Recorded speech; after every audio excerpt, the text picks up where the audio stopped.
Hey creatives, entertainment attorney Stephanie Hay here.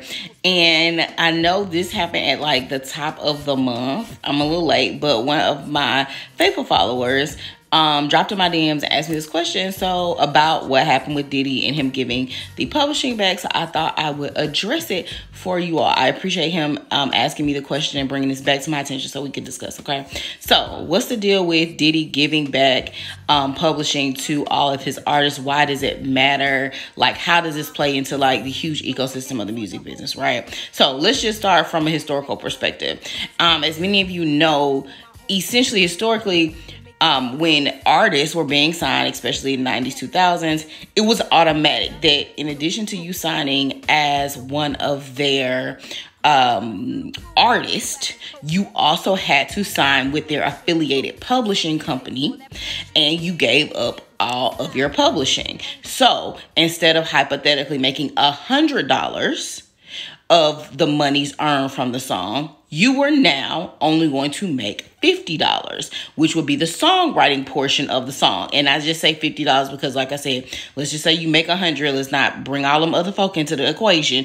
If your share of the money was supposed to be $100, now you're only going to get 50 of it because the other 50 is going to the publishing company associated with the record label. At this time, you got Bad Boy Music or whatever the label was. And so now you got Bad Boy Music Publishing. So now that other $50 was going to Bad Boy Music Publishing. And that was kind of the standard. Like, they weren't signing deals where they didn't get a piece of essentially like all of the pie, all the money associated, if I was to use the example, like now, everybody's like with the 360, I don't want to sign a 360. Essentially, they weren't doing 360 deals at that time, but what they were doing is saying, okay, I know you have another stream of income with this writing, so I'm going to participate in that. In my participation, you're going to give me all of it, okay? So time and place, I'm not going to say that was not the standard way that they would go about doing this, right? Now, because that is how it was, all these artists, when they were signing excited, they gave away all of their publishing. And so they were only making the writer's share of the income that they were entitled to. Now, also, let's keep in mind, Diddy also owns the masters to these same songs. So he owns a portion of the publishing and he owns all the masters, and the artists / songwriters are only getting a portion of royalties from the masters, right? So now speed up to present day, right?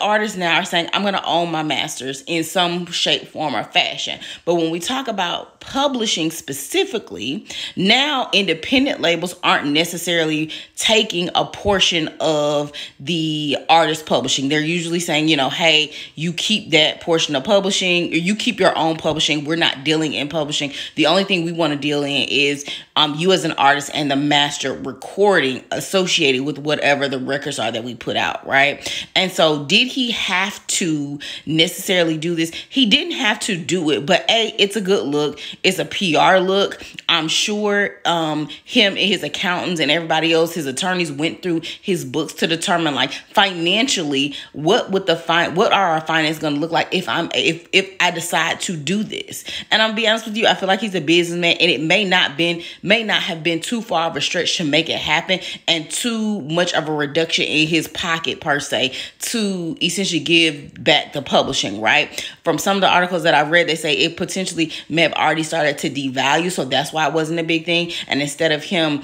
selling off the publishing selling off his publishing catalog, which included all these previous artists, he just decided, hey, I'm just gonna give everybody their money back, or not their money, give everybody their publishing back. And guess what? It looks good because now everybody can sell their own publishing catalog for whatever the value may be. Now, to the detriment of some of these artists who are no longer as hot as some of the other artists, it may not be beneficial. It may have been most beneficial for them to have Diddy just cut them a check for ownership. But guess what? That doesn't matter because he already sold it. They already gave it to him a long time ago. So at this point, it's kind of like, what's the big deal? If I try to sell it on my own because my catalog, my personal publishing catalog, is not strong enough, that will probably be the strongest song in their catalog. They are now trying to get the highest bidder to buy that individual song versus had Diddy sold it as a collective, he would have made a whole lot of money and potentially his, another option, now I'm thinking about it,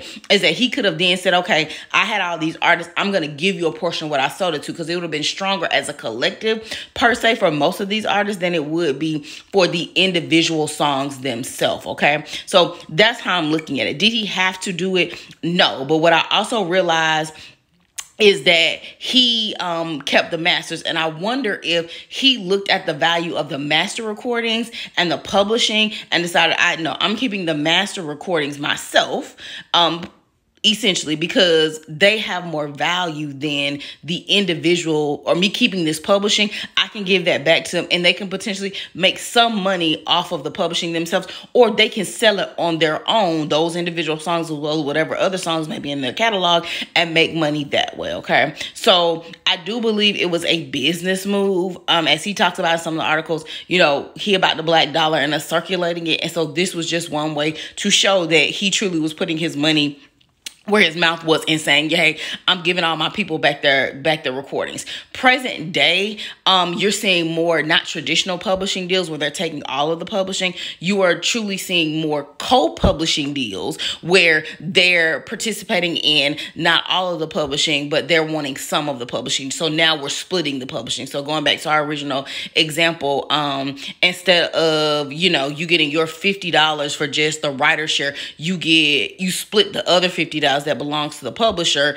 and now you're getting $75. Okay. So stuff like that, or you're keeping your publishing all together. Okay. So I hope that explained and gave some clarity around what it meant for him to give back the publishing, and in my opinion, kind of like the thought process behind that.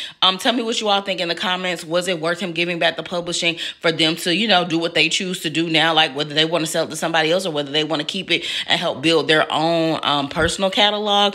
Or maybe should he have given back ownership of the masters, because the masters may have been more valuable? Like I said earlier, I think maybe the masters are more valuable, and that's why we're not talking about the masters. We're simply just saying, hey, I'm giving everybody their publishing back, and they can choose to do what they want to do with it, because he has some banging hit songs. So those master recordings, for sync licensing and stuff like that is really, is really valuable. So what do y'all think in the comments? I hope I provided some clarity. Y'all have a great day. Bye.